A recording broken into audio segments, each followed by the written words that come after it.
সারা দেশের বিভিন্ন প্রান্তের পাশাপাশি পূর্ব মেদিনীপুর জেলায় জেলাশাসক ভবনে পালিত হল ৭৮তম স্বাধীনতা দিবস। তমলুকের নিমতৌড়িতে জেলাশাসক ভবনের সামনে সকালে পতাকা উত্তোলন করেন জেলাশাসক পূর্ণেন্দু কুমার মাঝি। পতাকা উত্তোলনের শেষে জেলাবাসীর কাছে জেলার সার্বিক উন্নয়নের কথা বক্তব্যের মাধ্যমে তুলে ধরেন এবং জেলাবাসীকে স্বাধীনতা দিবসের শুভেচ্ছা বার্তা দেন জেলাশাসক। জেলাশাসক পূর্ণেন্দু কুমার মাঝি ছাড়া উপস্থিত ছিলেন অতিরিক্ত জেলাশাসক সাধারণ সৌভিক চট্টোপাধ্যায়, অতিরিক্ত জেলাশাসক উন্নয়ন দিব্যা মুরুগেশন, অতিরিক্ত জেলাশাসক ভূমি রাজস্ব বৈভব চৌধুরী, অতিরিক্ত জেলাশাসক জেলা পরিষদ অনির্বাণ করে সহ জেলা প্রশাসনের আধিকারিক ও কর্মীবৃন্দ।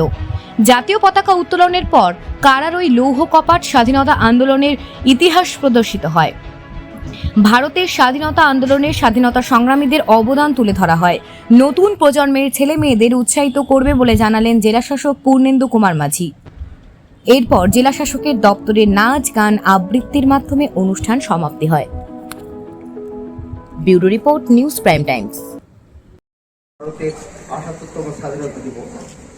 এই শুভ দিবসে জাতির জনক মহাত্মা গান্ধী, নেতাজি সুভাষচন্দ্র বসু সহ সকল স্বাধীনতা সংগ্রামীদের জানাই শ্রদ্ধা ও প্রণাম, সম্মান জানাই এই জেলার বীরাঙ্গনা মাতঙ্গিনী হাজরা, বীর শহীদ ক্ষুদিরাম বসু, দেশপ্রাণ বীরেন্দ্রনাথ শাসমল, সতীশ সামন্ত, সুশীল কুমার ধারা সহ সকল স্মরণীয় বিপ্লবীদের। আমি অভিনন্দন জানাই সকল পূর্ব মেদিনীপুরবাসীকে, যারা সর্বদা প্রশাসনের পাশে থেকে সহযোগিতা করে চলেছেন। জেলার সার্বিক শান্তি ও শৃঙ্খলা রক্ষার লক্ষ্যে শান্তিরক্ষী বাহিনী সর্বদাই অতন্দ্র প্রহরী হিসাবে রয়েছে এবং প্রশাসনকে সর্বতভাবে সহায়তা করে আসছেন।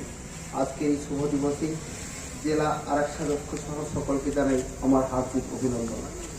আমি অভিনন্দন জানাই আজকের অনুষ্ঠানে উপস্থিত সকল আধিকারিকগণ এবং কর্মচারীবৃন্দ এবং সাংস্কৃতিক অনুষ্ঠানে অংশগ্রহণকারী সকলকে।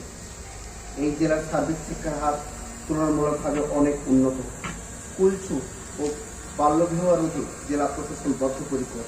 আমাদের জেলার প্রত্যেক বিদ্যালয়ে মিড ডে মিলের ব্যবস্থা অত্যন্ত সক্রিয়ভাবে চালু আছে।